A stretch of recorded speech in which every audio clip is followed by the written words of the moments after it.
What's up guys, Tim and Nick with the Hearth, and today we're in my backyard and we're going to be showing you how to prepare and cook our Hearth at home take and make kits. So let's get right into it. So first things first, we're going to prep our dough, and for this you have a couple of options. The first option is cold proofing, and for that you're going to want to take your dough out of the packaging and put it in a dish that's large enough for it to just about double in size while it's proofing. Once it's in a dish, you're going to brush it with some oil, or alternatively you can spray it with some cooking spray. This is to prevent it from drying out during the proofing process.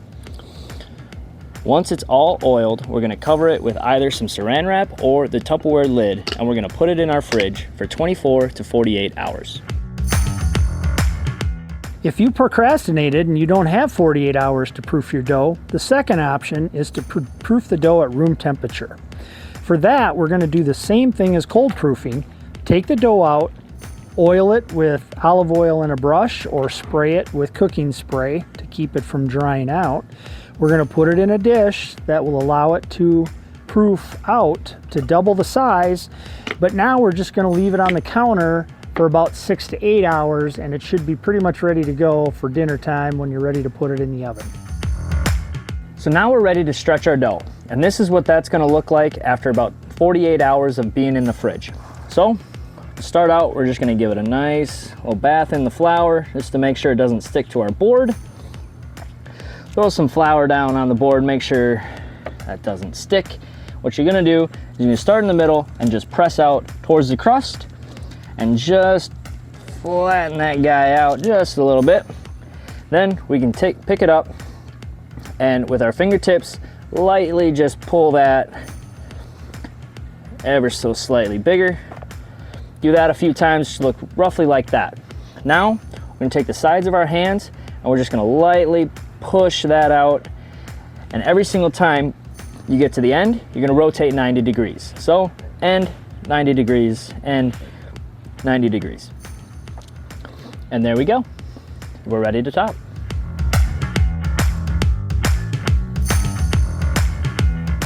So now that the pizza's stretched, we're ready to top. And first things first, we're gonna put our sauce on.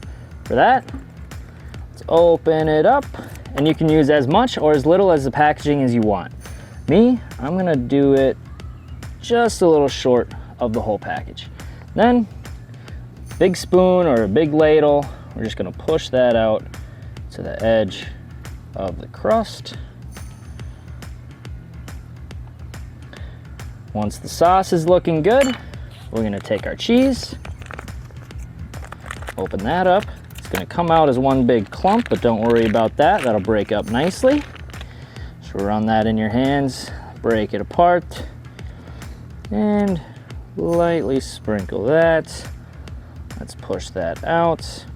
And depending how big you stretched it, it's gonna look like you're a little light on cheese, but don't worry about that. It'll all melt and fill in those gaps. So now that we have the cheese, ready for our meat, let's open that up, and we just spread it around.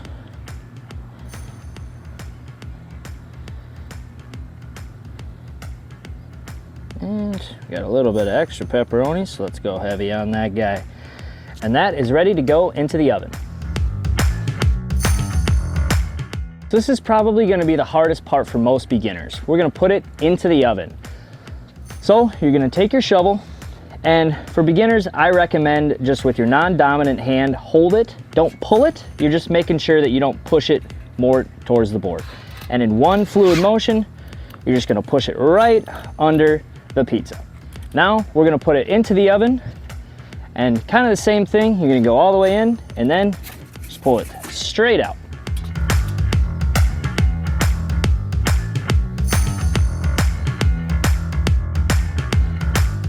So we're gonna let that cook for about 30 to 45 seconds, and then we're gonna take it out of the oven completely, and then we're just gonna turn it 180 degrees all the way around and go right back into the oven, and we're gonna let that cook for another 30 to 45 seconds.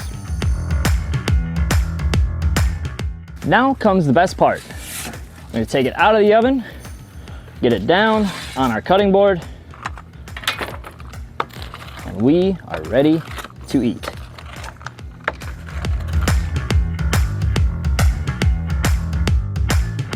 So if you don't have a fancier pizza shovel like this and all you have is a wooden peel, we can still do that with this. So we're going to set that off to the side. Go ahead and stretch it the way we've already talked about. But with the wooden peel, we want to make sure we put a little bit more flour on here so it doesn't stick. We're going to move our dough over to the wooden peel before we top it, and then we're going to go ahead and top it like we did before.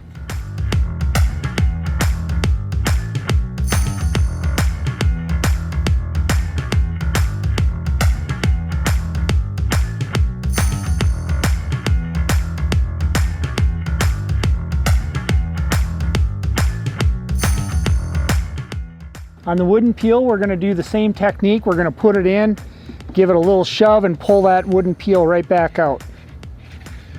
Like that.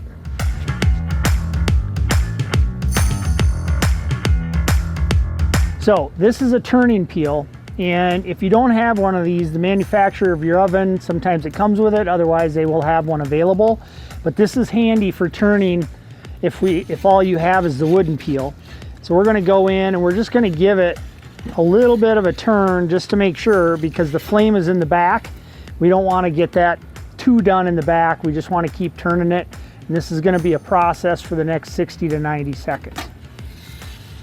So this one's about done. We're going to go ahead and pull it out. And I pull it out with that same turning peel. Bring it back over here. I can either cut it on my wooden peel or put it back on the cutting board. So thank you for purchasing your Hearth at Home Take and Make Kit. We've got a couple of great pizzas here, and hopefully with a little practice, you'll be able to make yours just as nice as these, but I will guarantee you this, they will always taste great. So I think for us, it's time to eat. Did you bring the beer? I got some. Let's go.